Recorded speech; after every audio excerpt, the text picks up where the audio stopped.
to share with you a little bit more experience for the last week myself. Last couple weeks myself, because I've certainly gone through a lot of stuff as well, a lot of good days and a lot of bad days, and that's where we are too. That's why we find ourselves today. So it's officially 10 o'clock, and so I'm gonna get rolling here. We got about half an hour, guys. My goal is to have you guys in here for half an hour and then get you guys out.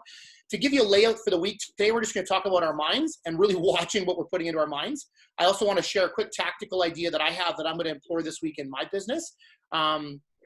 Tomorrow and on Wednesday, we're going to set the groundwork for what does our activities look like in this crisis, what does our life looks like in this crisis, and see if we can't start putting some framework together of what our foreseeable new normal looks like.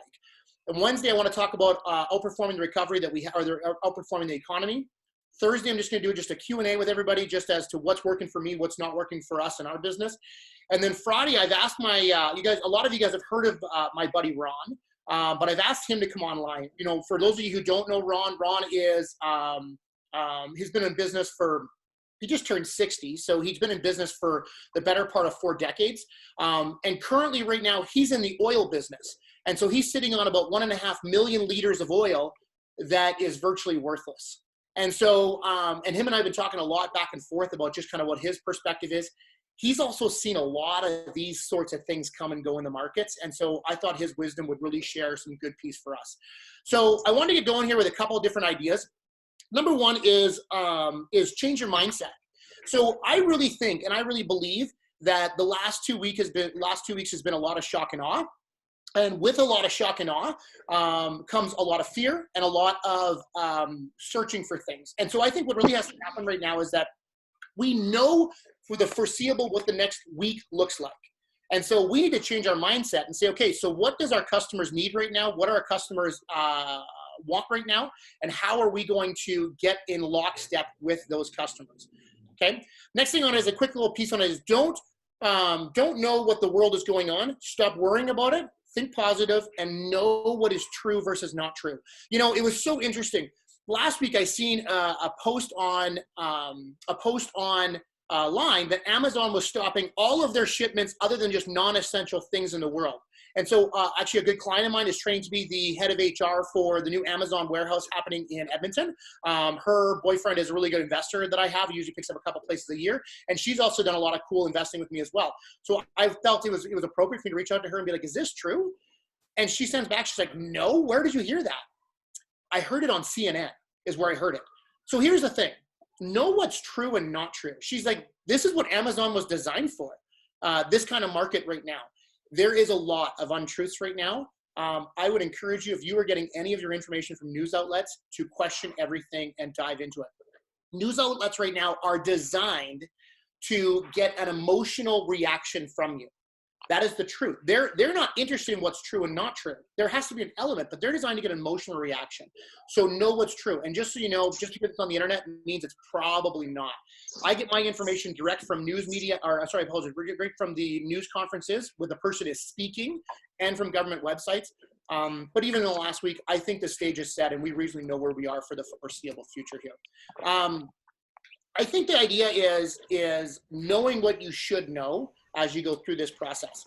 There are so many challenges, but the first and closest and biggest challenge is in our mindset. That is the thing of what's going on right now. Hi, Sarah. That is the truth of what's going on right now. The next battle is going to be with us. So I think it was Thursday last week. It was Thursday last week. You know, I've been home for a week. I'm usually not at home with my kids all the time. And so it's a little bit of adjustment for me as well as a father and being home with kids and always having them in the background and that sort of stuff. And trying to get work done has been extremely difficult. I'm sure a lot of you guys have been experiencing that. And I had just kind of a series of phone calls where it was just very mentally and emotionally draining for me. And then I dove into a coaching call with my coach that I still have today. And I was almost in tears most of the call. And the reason why I was just so emotionally drained because my mindset wasn't right at that time. And so the biggest challenge, know this as we go through the next 2 weeks, the biggest challenge for you is going to be in your mind. It's not going to be the market. It's not going to be what is really happening or not happening. It's not what Trump's doing and how he's sending troops to the border or not sending troops to the border. It's not in what Trudeau says. It's not in lockdown. It is in what is going on in your mind and what's happening in your mind today. So here's where I really found a lot of solace last week is I found a lot of solace in myself of what really matters most to me. So this is what happens when we go through crisis modes is the very first thing that people have to look at is, okay, the truth is revealed. You can hide a lot of what you really think in your own head and what's really important to you during good times, but during crisis modes, the truth is revealed. And so that's what I love most about this. This is what's happening and discovering most in my life right now is what's mattering most to me right now is my love of my family. I'm loving and I'm not going to say hating, but I'm loving and I'm feeling overwhelmed with the love of my family right now, just because we're in such close proximity all the time. And I would just encourage, implore you guys that just know that just because sometimes your family is, I don't want to say annoying, but just because your family is distracting, that's the right word, right now, it's got nothing to do with the love that you have for them. It's really interesting. As you go through this sort of stuff, I really go back into the wisdom of the Almighty. There's some people that believe in a higher power. There's some people who believe in God. There's some people, whatever it is. The reality is in times like this, I really dive into what is true and what is not true. And it's so interesting because human nature never changes. The way that we were created in whatever capacity never changes. It's true. It was true thousands of years ago when you read biblical scripts, because that's probably the oldest doctrine that we have on it. And it's true today when you look on Instagram. Human beings have never changed. So there is playbooks for all this sort of stuff. I'm having a great time spending a lot of time with friends on Zoom right now. I got a buddy of mine that virtually every single night we have a Scotch party. And so if you're feeling disconnected, I really encourage you guys to dive into some meetings with your friends because that's really powerful right now. Connection is going to be the currency right now. That's what I love about these kinds of times is that you really start to see what human beings are into. Sarah and we were talking about this last night is I think what's going to come out of this is that people are going to realize how amazing the virtual world is. But even more is I think people are going to realize how amazing personal connection is. Face-to-face, belly-to-belly connection. And so I'm really, really enjoying Zoom right now, but I'm really missing hanging out with buddies. The loved ones in my life, I have lots of friends and lots of colleagues and lots of people that I love. And so just spending time away from them is very difficult right now. And so I really think that when I look at what matters most to me right now, it's just the people around me. Sarah looked at me the other day and she was like, you just can't stay at home, can you? And I'm like, I'm sorry. It is so hard for me just to stay in my house because in my personality, I need to be around people. And my calling, as I've gone through what has happened in the last couple of weeks, I've been more close to my calling of what I feel the market needs and what I feel things are than what I ever have been because it gets exposed to yourself. Some people right now are just in a firefight of trying to figure out how they're going to make next month's mortgage payment or just trying to figure out how they're going to get through this time. My challenge for you is to dive into your calling because real estate is your craft. It's what you do for a living to make money. It's how you deploy your calling. I sell real estate so that I can do these meetings, okay? Every single person in your life right now knows what your calling is. So ask them. It comes into what are you really, really good at? What are the things that you really like about this business, okay? Great minds have purpose. Other minds just have wishes. Little minds are tame and subdued misfortunes, but great minds always ride a noble. So here's the deal. Right now, none of us have done anything to get what we have right now. This is what you call a misfortune. This is not you didn't create this. I don't care what the news says. This is something that is a misfortune of the world right now. And the question is, how are you going to rise above them? Because that's what great minds do. Poor mind dive deeper and deeper and deeper into the pit of despair. It's really interesting. So most of you guys know that I did my broker exam really, really fast. But a lot of you don't really know why and how I had to get it done as fast as I had to get it done. So it was really super interesting. There was a gentleman at the office. Many of you know him. I won't go down the path on it. But there was conflict with this gentleman who was our broker prior to. And it hit a precipice where I really seen that he was actually trying to take down YegPro. And he was doing things intentionally to destroy this company. And so he had it was pure vengeance. He had no care or worry about how that was going to affect the 20 or so other people that were there. But I was moving a team at the time. I was busy selling real estate at the time. And transparently, I was also busy paying off a bunch of debt that I had from another company that I was at that was more expensive than this one. And so I really needed to work hard selling some real estate to kind of get myself, I guess the hole is the wrong word, but I get myself out of the position I was in, and I didn't have an option on that. And then Tyler on that, this gentleman that was trying to take down YegPro, and here I was as now a leader saying, "Holy crap! I just asked these 5 people to follow me over to this company, which wasn't the easiest thing in the world, right, Janet?" At the end of the day, I all of a sudden was like riddled with this guilt of, holy crap, this whole thing is going down. So when you're in moments of crisis or misfortune, which that's what that was in my life, I had no options. And so I did my broker's exam in 2 weeks. I was working about 20 to 22 hours a day because I had to sell real estate and I had to do my broker's exam. And so anyone can do that for 2 or 3 days. But when you have to do it for 2 weeks, all of a sudden it makes it very, very, very difficult. And I think the thing is inside every single human being, the gifts and talents that you need are inside of you right now to accomplish what you need to accomplish. There's nothing, God gave every single one of you guys the unique talents and abilities to overcome every single thing that you're feeling right now. That's why you're feeling it. Because if you were blind to it or immune to it, it wouldn't be in your heart. But since you recognize it, your mind also recognizes how to overcome it. And that's the key thing about it. Have you ever had it before where the world just kind of sideswipes you off the side?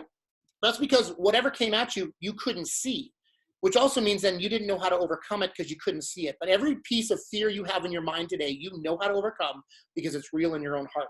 Same thing for me as my broker exam. I plowed it because I felt in my heart this was going to be a do or die for this company, and a do or die for my integrity with our team that we moved over, and a do or die for what my vision for what this could be. And I think people either rise to the occasion or people fall and buckle under the pressure. So that's just where it is. I was chasing my calling, and I was not going to allow 2 weeks of hard work to interrupt that. Okay. So how do you really find your calling? Here's the interesting thing of finding your calling. I have never, ever found my calling and what was really important to me in real estate when things were going really well. We had a month last year where just sparks flew. I'm not going to say lightning struck, but it did a little bit. And we just had just a banging month as a team. And I can assure you, I learned nothing during that month because I was flying high and everything was going really well. And the following months after that, I learned some of the lessons that I should have learned while I was going through it. You see, the crucible of life teaches you everything that you need to know.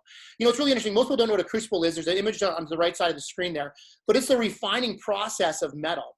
And here's the thing: when you're going through the heat of the fire, fire will either destroy or it strengthens. The choice is in your mindset. That is a complete and true statement. As you go through it, it's really interesting. I pulled up the crucible, which really meant something to me during the financial crisis, what Brian was talking about. And if you listen to his last podcast, he goes back into the crucible again. So I learned this element of the crucible from Brian. But what happens is when you heat up metal, when you heat up minerals in the world, what happens is that there's something on the very top of it called slag. And what that slag is the impurities that rise to the surface. And when you heat it up, those impurities rise, they scrape them off. And all of a sudden now we have a product that's very, very, very true, very, very pure. That's the truth in our own life. When you turn up the heat, the impurities come out and rise, the truth. And what's really inside comes out and rises. And you get this opportunity to scrape it off the top and to start anew. I think the way you really find out how to find your calling in this business is you have to think about what part of this business brings you true joy. I could do this forever. I could teach people what I know because it's just in my heart and it's what I love to do. I could do this. This fuels me every single day. That's why I talk faster when I do it, is because it fuels me. Okay. I can honestly tell you that sitting down, meeting with the seller and asking them how to reduce their price does not fuel me. But explaining that to one of you guys fuels the crap out of me. And that's how I know that, because it brings me joy. I love going through dialogues with people on the phone because it brings me true joy. That's how I know my calling is rooted in that piece. Okay. So what is something that brings you calling in this business? Okay. Is it a closing? Is it closing the buyer? My mom, when she closes a buyer, she has this feeling of euphoria inside of her that she just loves. And you know what it is that she loves it when she can help someone make a decision. That's the part of the calling that she loves. Is it getting a listing? Is it negotiating? Is it spending time with people? For some people, it's actually getting a paycheck. There is nothing wrong with that. That is something I've seen over the last couple of weeks online that I actually disagree with. You know, there's been people who I highly respect, but it does not mean that I disagree. I disrespect them or that I don't love the crap out of them, but that are saying that now is not a time to sell. I agree, now is not a time for shallow BS sales tactics. Now is a time to connect and build your business. Now is a time to connect and love on people, because kindness and generosity is the currency of today, which is what's in every single one of our hearts. I know that every single person on this meeting has kindness and generosity mixed into it. And the reason why I know that is because that's what the leadership of this organization is about. So that's what we have attracted in. We've watched people come to this organization that aren't about that, and they spin and leave right away. And that's what it's supposed to be about. Okay. So the question I have for you guys, I'd like you guys to all grab your phones, take a quick picture of this here, because this is a question I want you to answer. This is something that you have to answer for yourself right now if you want to help try to find your calling during this season, and if you want to make the most of the fire that's being put in here. You know, I look at these sorts of things, and I know what kills me in the valleys will kill me on the mountaintops. So I want to learn what's truly inside today. You know, there was times last week where I was almost in tears on my coaching calls. Well, that's because I was emotionally connected with what was going on, and that's where I was able to dissect that and figure out my calling. So what are the three things that you think are your calling in your business? You know, and if you don't know, ask the people who are closest to you. What do they think you're really great at in this business? Because whatever you're great at is likely where you're gonna get closest to the part of this business you love the most. Firmness of purpose is one of the necessary sinews of character, okay? It's one of the best ingredients of success. It is what roots out most of the inconsistencies in this business, okay? Yeah, if you understand why you have purpose, what the purpose of you being in this business is, a lot of your inconsistencies will go away. We know that inconsistency is a silent killer of this business, and I just genuinely believe it's because a lot of realtors are trying to hustle a deal as opposed to figure out what is the part of this business that just lights the fire inside of them, because they would want to do that all the time consistently. And then the trick is, how do we take that and sell real estate with it and hone our craft with that? Okay. If you believe in what you're doing, let nothing hold you back of your work. Okay. Yeah. You know, so any of you guys who have not been a part of Dale Carnegie's organization or have not looked into Dale Carnegie, I implore you all to download his book, How to Win Friends and Influence People. You'll realize how connected our world is and how it has never changed. The book was written, I believe it was 1913, 1915 is when the book was written.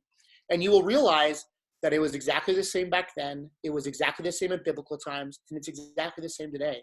What motivates human beings today is exactly the same as it has been for centuries, because the software that's in our mind has never changed. Just the impact or influences on that software has changed our thought process, but the actual built-in desires of our genes has never, ever changed. And so I implore you guys to look at How to Win Friends and Influence People. It's a fantastic book. There's a whole organization built around Dale Carnegie in Edmonton, and they are phenomenal people. Okay. My computer just stopped. There we go. Okay, so what really matters most at the moment of crisis? Okay, so here's what I love about moments of crisis. And I really believe in my heart that moments of crisis is something that is not to be wasted. Crisis clears the fog. That's the truth. It bears into what you really want. It bears into what you really need. It clears the fog, okay? They force you to move and make decisions. You know, here's the thing. I feel that crisis, to get the most out of it, you have to move and make any kind of decision. If you are riddled with decisions of what you don't want to do, or you're not too sure what to do in your decisions right now, you have got to make some. Even if you feel that you're not the right decision, you know, there's certain people, I'm definitely one of those. A lot of people think I fly by the seat of my pants. I don't. I really do reasonably hold off on making decisions that I don't know anything about. But right now, it forces you to move. Okay. And it forced you to bring in help from hidden sources that you never actually knew existed. Okay. The reality is about these times is that real estate can be a really lonely business, but there's a lot of people around us who are there to help us, support us, and build us and see us. Your database is one of those people. The clients that you love in your life, I know it's one of those things that we want to talk about what can get a paycheck today, but diving into your databases that you guys have is one of those things that you will find you are going to get the most support from right now, because there are people who are connected to you. And if you ask them for a favor today, they're going to come and help you, because that's what the world is about today, because generosity is what the world's about today. So when you dive into your database and ask them for a favor just to help you out during this time, if they hear of anybody, they're going to go to bat for you. We sent out an email, which I'll post on Facebook later today if you want, that we send out to all of our database. Just saying, we're going to take our real estate hats off right now. What do you need? And how can we help you? What does our customers want right now? And if it's not selling a house, that's fantastic. How can we help you get some toilet paper? How can I help you get some hand sanitizer? How can I help you get the things that you really need right now? So I think the thing with crisis is that it helps to bring in help from hidden sources that you never actually knew existed. You just have to ask for it. And I think what happens during these crises is everyone wants to know, they think that they're all alone. And just so you all know, I don't think there is a soul in this world from both our political leaders, our business leaders, and from the leaders in this organization that have not felt fear in the last couple of weeks as to what's going on, because we're forced to make decisions with not entire pieces of information. And that then makes you fearful. But it forces you to move. And if you seek help around you, seek a wise counsel around you, you'll find that your decisions are just going to be better than what they would have been if you were by yourself. Okay. Og Mandino is another guy. Buffini introduced me to Og Mandino. Oh my gosh, this man's life is unbelievable. But one of the things that I really got from him during the financial crisis when he preached this was that no man or woman is an island. I tend to think that success is built with me, and I want to be solely responsible for my success. And I would share with you, I implore more people today to help me with my success so I can focus in on what I'm really good at. I am very, very good at very few things. I'm very bad at the rest of it. And many of you know that. And so this is the thing, is that fall in on what you know you're really good at and seek help for the rest. It's not always about paying somebody else. It's about reaching out to your spouse or your kids or to Jesse and I or to other colleagues at Yike Pro and saying, okay, so how can I, can you guys help me with this right now? I just don't know what to do. Can I get your opinion? Can I get your help? Can I get your advice? Can I ask you for your counsel? Because I just don't know what to do with my situation. Because no man or woman is an island. Nobody has been successful alone. I asked my mentor, Ron, one day, what is the secret to wealth? And his answer to me was, make everyone else around you wealthy. And he said, because if you make everyone else around you wealthy, you will be wealthy beyond your wildest dreams. And, it's been pretty true. He focuses on trying to make everyone else around him wealthy. And when he does that, what he finds is that the wealth grows up in his life. And so I think you have to take a look at how to discover what really, really matters. You have to seek help. If you can't discover it on your own, you have got to seek help and ask what you're very, very good at. I think you have to find people who come before you. That's what seeking help does. Seeking help, I may not have an answer for you, but I may have a book that I've read. I may have some people around me that I've helped or I've shared with that I can say, hey, maybe you should take a look at this. Maybe you should take a look at that. Here's an avenue to dive into that might help you decipher that for yourself. And my next thing I would tell you is learn the hard lessons only once. There's a lot of people when they're going through hard lessons, they don't analyze the lessons to figure out what they need to know. And gosh, what a shame. I've watched business owners over business owners over business owners that have fallen and not learned lessons. I've been involved in 3 brokerages in my life. The first one, Remax Accord, that's where Jesse and I met each other. The second one was Remax Elite, and that's where I really learned a lot about business, and I learned a lot about corporations, and I learned a lot about, how, what's a good flow for a brokerage, that sort of thing. Both of them I consider my mind to be failures in my own mind, not the companies, but my ability to impact those companies. But I learned from each and every single one of them. And I think that's the trick around it, is that when I was sitting in my office at Remax Accord, it was a 10 by 10 office, and I had just left that. I just gave my notice to leave that office, and I'd emptied my office out, and I was there by myself, crying and tears going down my face. I knew I was only going to learn that lesson once. And so I think that's the trick on it, is that take back in the lessons that you're learning during this time, internalize them, because those are lessons that is the next stepping stone to where you need to go next, and the next stepping stone. Because if you don't figure it out right now, I promise you, you will take an advance and step one step up, and then you'll fall back down again. So here's the question I have for you. Foreseeably, some of you, this may be the first time you've heard this. And this is my heart. This is what I believe. I believe we're in this for at least in the next 60 days. Now, the capacity that we're in this, it's going to change week by week by week by week by week. So, what happened last week is not what's going to happen this week. Okay, and that's what I mean, is that the weeks are connected, but they're fueled with emotion and fear and government. So, they are going to swivel and move and shake and move all the time. So my question I have for you right now that I really want you guys to think about over the next 24 hours is, what do you really want in the next 60 days? Like, what do you want? And I think that I would ask you guys to think higher level than just try to get a transaction done. Some of you are saying right now, I want to pay my mortgage. That's going through some of your mind right now. I know that that's the case. And I think the question that you want to ask yourself is, what kind of business do you want to try to create in the next 60 days? There was a great podcast that Buffini just did that's called Lessons from the Ashes. I implore you all to listen to it. Where it talked about a series that ironically I witnessed him going through. And so it was really interesting watching my perspective of what he went through, and then his perspective of what he went through, and learning the lessons from both sides. But during that time, he had a standard that he said he was going to set. He had a vision and he had a standard for what he wanted. And so that is what you have to know for the next 60 days. I've set a vision in my life, in my real estate business, for what I really want in the next 60 days, okay? And I really want to be a beacon of light in this industry. So my standard is that I'm not going to post anything negative online. That's my standard. If it is a negative context, if it is a criticism, if it is anything, I'm not going to post it. And the reason why is because the world is full of it right now. I don't think they need my opinion. I've also set a vision that I want to grow my business, maybe not my job. I may not sell a lot of real estate in the next 60 days. I actually don't know if that's true or not, because we're going into a different kind of season right now. I don't know. I don't have enough data to predict. But what I can tell you is that in the next 60 days, I will grow my business.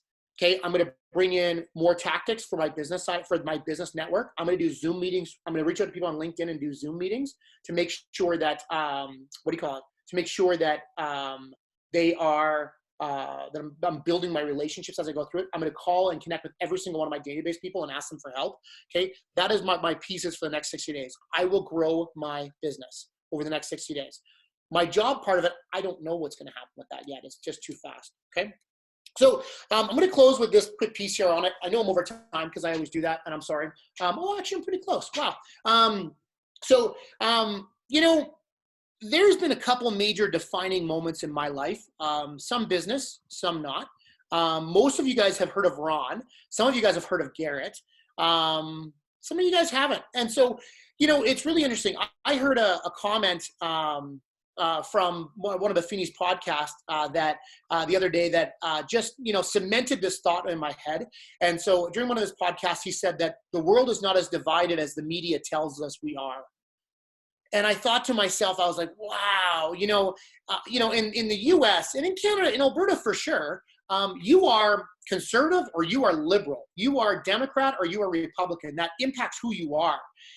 And in 3 days, that went away, because now we're all in this fight together. There's this unifying force. And so, many of you, like I said, have heard of Garrett. Garrett was my biggest mentor. He was also one of my best friends. And so, and he tragically, almost now coming on 2 years ago, died in a motorcycle accident. And I can share with you that there's been a hole in my heart ever since the moment that Garrett died. And so, there is, I've gone through the whole thing together. It's really, really interesting how God works his magic, because many of you guys would have seen Justin Lefevere's piano song where he played the piano of I'm Not a Slave. And so I've traced it back to be within 5 minutes of Garrett passing. I was listening to a pop, like a Apple Music, a pop playlist, and this Christian song that is not pop came on there that said, it's a song called I'm Not a Slave. And it is just this impactful piece on it. And then ironically, when I'm going through a moment of crisis, I've seen that song everywhere throughout this moment of crisis. And so take it with that, whatever you want. I know what it means to me, but the reality is that when Garrett had died, when Garrett had crashed a motorcycle, they had to airlift him to Salt Lake City.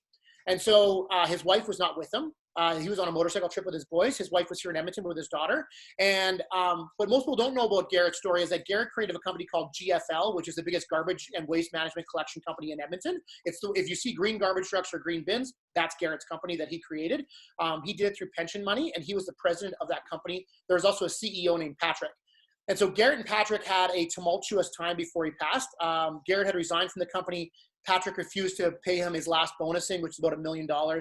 And then so Garrett essentially said, well, then I'm relaunching, and didn't obey his non-compete clauses in his contract. And so Garrett systematically started to pick away at GFL's business. And every single day there would be text messages going back and forth between Garrett and Patrick. And some of them were pleasant and some of them were not so pleasant. And so all of a sudden, Garrett is in this motorcycle accident, and we have to get Michelle to Salt Lake City. And the people who were in charge of that, they figured they could get her there in about 12 hours. And at that time, they figured that Garrett would have passed prior to getting her there. So the very first phone call they made was to Patrick, who we knew had a private jet, or they knew had a private jet. And Patrick just said, like, oh my God. And he's like, you know what? I don't care. I can't do mine. I don't care what it takes. Have her at the airport in an hour. I'll have a plane on the tarmac ready to take her. And so for us, the part that's so powerful about that is that it doesn't matter where your history is and all the rest, that sort of stuff. These moments unite people. They unite industries, and they unite trades. And so in an instant, this person, the higher calling of what's in Patrick's life and Garrett's life came through, which was to get Michelle to Salt Lake City. And so the reality is right now, there is people in your life that have this higher calling on them and have this piece on them that you need to connect with, because you are united. And it's those partnerships and those pieces that's going to help you survive and help you how to be success and grow your business during these times. So I'll end it there for today. I gave you one tactic that I'm doing, which is reaching out to all my business connections on Zoom, or I apologize, on LinkedIn. And I'm going to be seeing if I can't host 5 Zoom meetings a week, okay, with those people, and build up my business network, because I've been trying to get that going for a better part of 2 years. And so now's a great time to do that. Tomorrow and on Wednesday, we are going to go through a day-by-day plan and you're going to help create it, as to what you're going to do in the next week, in the next 2 weeks, in the next 30 days, and in the next 60 days.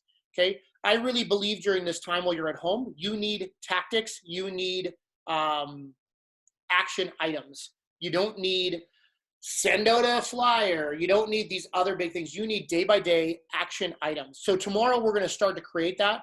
Wednesday, we're going to talk about how to outperform this economy. I don't know exactly what it's going to look like, but what I can tell you is that 50% of this economy of realtors is not showing up right now. And so there is a great opportunity for the realtors who show up. None of this stuff you have to do when you none of the stuff you have to leave your house to accomplish.